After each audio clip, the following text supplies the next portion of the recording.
Good morning everyone. कैसे हो आप सब? आशा करता हूँ अच्छे होंगे। तो आपका हमारे यूट्यूब चैनल APJC ITS 2.5 में स्वागत है। तो आज हम POT से संबंधित नेक्स्ट क्वेश्चनों को देखेंगे जो एग्ज़ाम की दृष्टि से बहुत ही इम्पोर्टेंट होने वाले हैं।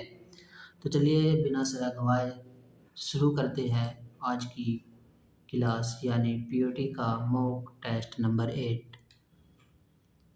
Question number 1.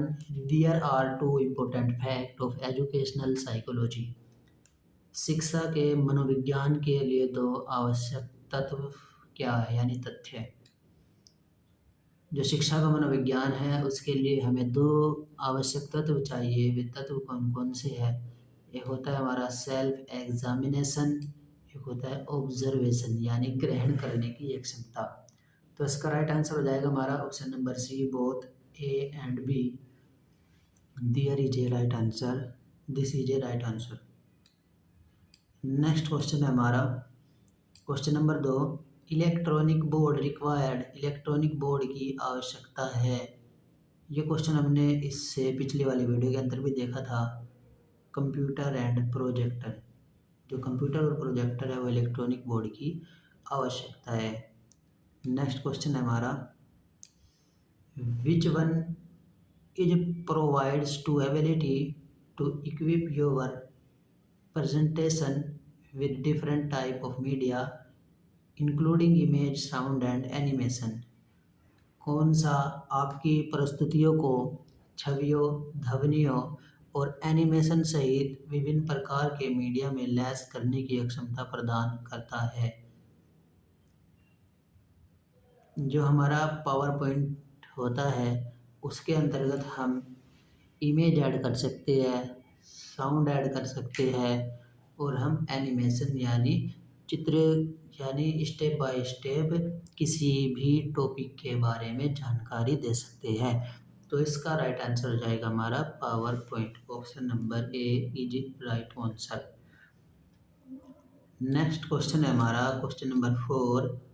DARPA stand for यानी डरपा का मतलब यानी डरपा की फुल फॉर्म पूछी है। डी से हो जाएगा हमारा डिफेंस, ए से हो जाएगा हमारा एडवांस, आर से रिसर्च, पी से project agency. Defence advance research project agency is right answer. रक्षा अग्रिम जांच परियोजनाएं agency, defence advance research project agency. Next question है हमारा question number 5। Which type of education does not have copy books and a fix syllabus. किस प्रकार की शिक्षा में कॉपी किताबें और एक निश्चित सिलेबस नहीं होता है। इनफॉर्मल एजुकेशन के अंतर्गत हम कोई भी किताबें, कोई भी सिलेबस, कोई भी निश्चित सिलेबस इसके अंतर्गत नहीं होता है। क्योंकि हम बचपन से इनफॉर्मल एजुकेशन को सीखते आ रहे हैं और आगे तक यानी डेथ करने तक हम इनफॉर्मेशनल एजुकेशन सीखते रहेंगे। इसमें कोई कॉपी किताबें या निश्चित सिलेबस की ज़रूरत नहीं होती है। जो हम अपने बड़े बुज़ुर्गों से सीखते हैं वो हमारी इनफॉर्मल एजुकेशन के अंतर्गत आती है। नेक्स्ट क्वेश्चन है हमारा question number 6। Educational psychology refines the process of teaching and learning by developing which of the following factors।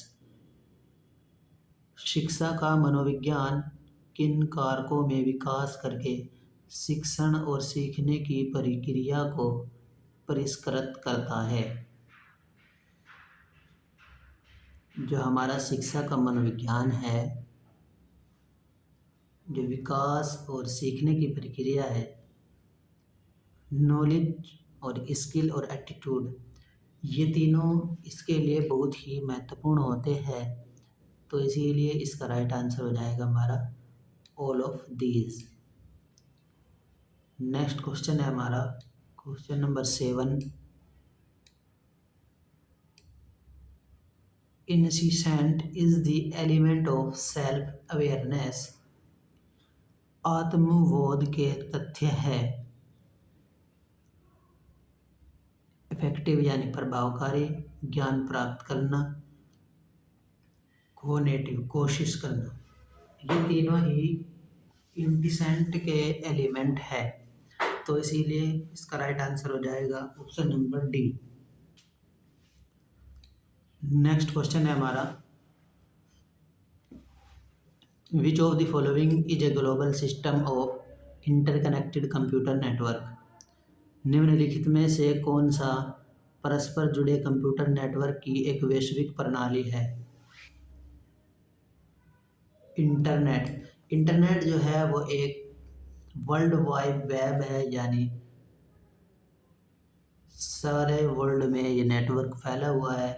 Internet के जरिए हम कोई भी अपना कार्य कर सकते हैं, एक संदेश दूसरे व्यक्ति के पास आसानी से भेज सकते हैं, दूसरा व्यक्ति हमारे पास आसानी से अपना संदेश भेज सकता है।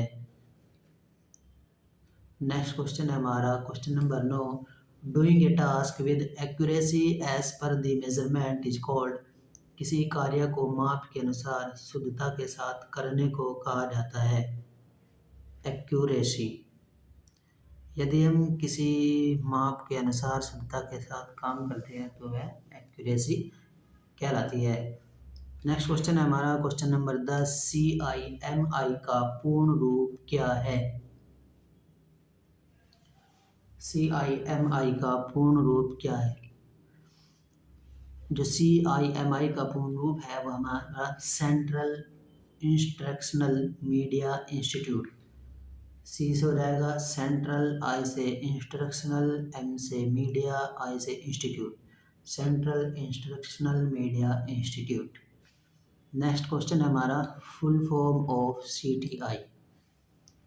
CTI का जो फुल फॉर्म है क्राफ्ट ट्रेनिंग इंस्टीट्यूट। वो बहुत ही बेसिक सा क्वेश्चन है, ये सभी को आना चाहिए।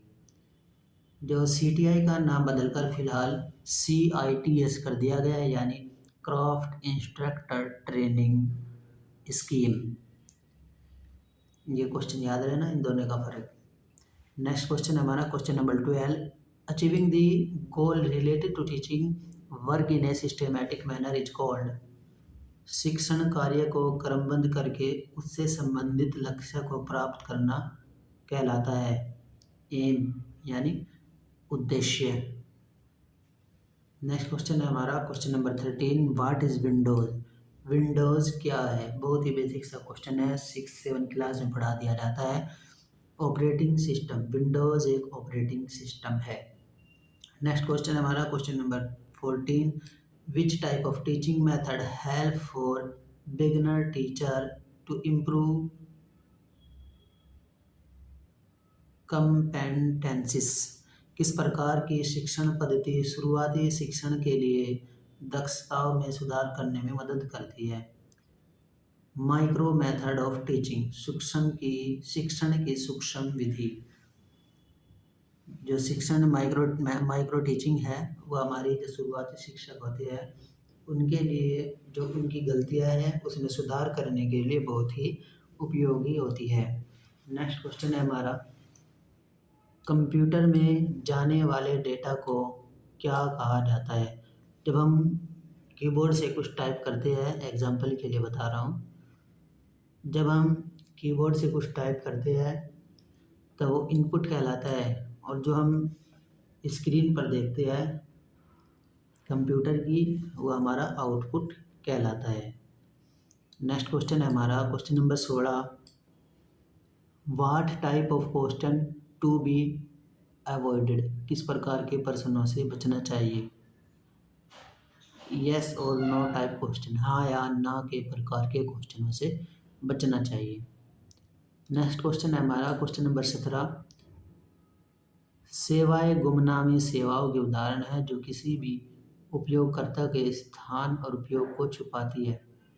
टोर एक ऐसी चीज़ है जो स्थान और उपयोग को छुपा देती है। नेक्स्ट क्वेश्चन है हमारा question number 18, what is the full form of LCD। LCD का पूर्ण रूप यानी फुल फॉर्म पूछिए LCD की, लिक्विड क्रिस्टल डिस्प्ले। LCD यानी वही जो कंप्यूटर की स्क्रीन पर लगी होती है, या जो हम अपने घर पर एलसीडी लगाते हैं मूवी वगैरह देखने के लिए, उसमें वो लिक्विड क्रिस्टल से बनी हुई होती है। और जो हमारा एक होता है हमारा एलईडी लाइट इमिटिंग डायोड, जो एलईडी बल्ब होते हैं, जो वाइट वाइट वाले बल्ब लगे हुए होते हैं आजकल सभी घरों में, वो होती है हमारी एलईडी। नेक्स्ट क्वेश्चन है हमारा question number 19। Overhead projector are normally used in classroom which have student strength and out. Overhead projector आमतौर पर उस कक्षा में उपयोग किया जाता है जहाँ छात्र की संख्या 35 से ज़्यादा होती है, वहाँ पर ओवरहेड प्रोजेक्टर का प्रयोग किया जाता है। नेक्स्ट क्वेश्चन है हमारा which one of the following is one of the main advantage of the power point presentation. निम्नलिखित में से कौन सा पावर पॉइंट प्रेजेंटेशन का मुख्य लाभ है। इंक्रीजिंग विजुअल इम्पैक्ट, दृश्य प्रभाव में वृद्धि। पावर पॉइंट प्रेजेंटेशन की मदद से दृश्य प्रभाव में वृद्धि हो जाती है। और आपके लिए क्वेश्चन है पावर पॉइंट प्रेजेंटेशन का जो एक्सटेंशन होता है वो क्या होता है, आप कमेंट में बताओ। नेक्स्ट क्वेश्चन है हमारा question number 21। In which teaching AIIMS for one skill eight A time, जिसमें शिक्षण का लक्ष्य एक समय में एक ही कौशल को प्राप्त करना होता है, वह होता है हमारा माइक्रो टीचिंग मेथड। इसके अंतर्गत हम एक समय में एक ही कौशल को प्राप्त कर सकते हैं। नेक्स्ट क्वेश्चन है हमारा ISMS को डैश के रूप में संक्षिप्त किया गया है। जब IMS यानी सिंपल सी भाषा में कहूँ तो ISMS की फुल फॉर्म पूछिए। आई का मतलब होता है इंफॉर्मेशन, एस का मतलब होता है सिक्योरिटी, एम का मतलब होता है मैनेजमेंट, एस का मतलब होता है system. Information security management system, information security management system. Option number D is right answer. Next question है हमारा in which type of teaching more learning and less damage, किस प्रकार के शिक्षण में अधिक सीखना और कम नुकसान। माइक्रो टीचिंग टाइप में अधिक सीखा जाता है और नुकसान कम होता है, क्यों? क्योंकि जो माइक्रो टीचिंग है वो हम एक समय में एक ही टीचिंग यानी एक ही कौशल को सीखते हैं, तो इसीलिए हमारा सारा फोकस अपनी सीखने पर होता है और कोई नुकसान नहीं होता है। नेक्स्ट क्वेश्चन हमारा 25 question. When integrity is hacked in a security system occurs, जब सुरक्षा प्रणाली में अखंडता की कमी होती है तो डेटा से छेड़छाड़ हो जाता है। नेक्स्ट क्वेश्चन है हमारा 25 क्वेश्चन, आज की वीडियो का लास्ट क्वेश्चन रहने वाला है। What is the name of the term in which teacher as well as the student get the platform to learn and grow. वह कौन सा शब्द है जिसमें शिक्षक के साथ साथ छात्रों को सीखने और बढ़ने का मंच मिलता है। ट्रांसफरिंग इक्वेशन, स्थानांतरण अधिग्रहण। ट्रांसफॉर्मिंग एजुकेशन यानी स्थानांतरण अधिग्रहण वह है जो शिक्षक के साथ साथ छात्रों को भी सीखने और उसको बढ़ने का अवसर देता है। तो आज की वीडियो में इतना ही, मिलते हैं नेक्स्ट वीडियो में, तब तक के लिए धन्यवाद। यदि आपको हमारी वीडियो पसंद आई हो तो हमारे चैनल APJCITS 2.5 को सब्सक्राइब करें, अपने दोस्तों के साथ शेयर करें। यदि आपको कोई डाउट है तो आप कमेंट में पूछ सकते हैं, कोशिश करूँगा मैं उसका जवाब देने की। मिलते हैं नेक्स्ट वीडियो में, तब तक के लिए धन्यवाद।